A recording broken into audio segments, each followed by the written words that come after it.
You had already seen there are 4 types of motion, and within that motion the circular and the rotational motion are both moving in a circular path.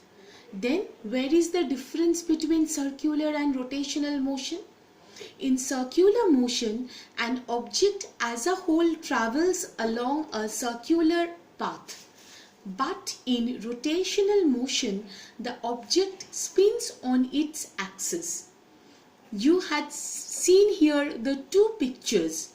First one is the movement of the planets around the sun. All the planets as a whole are traveling along a circular path around the sun. So this is the example of circular motion. On the other hand, you can see a spinning top.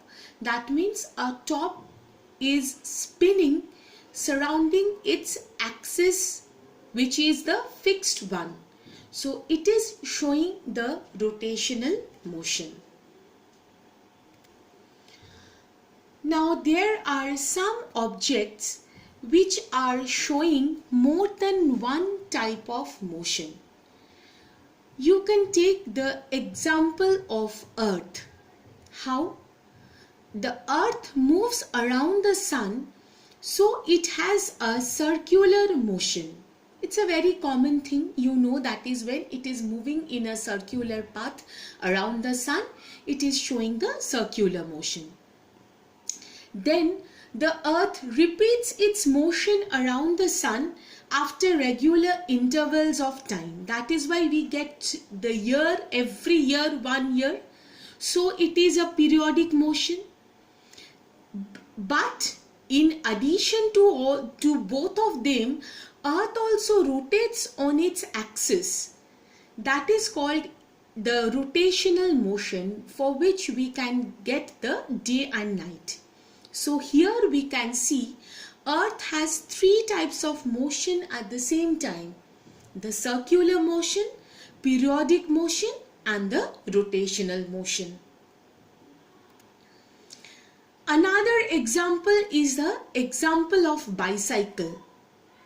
Suppose a bicycle is moving on a straight road. So the wheels of a bicycle is rotated on its axis and also moving forward in a straight line.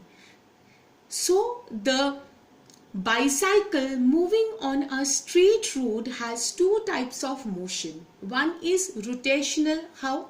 Because wheels are moving on its axis, as well as it is a rectilinear motion because it is moving in a straight line.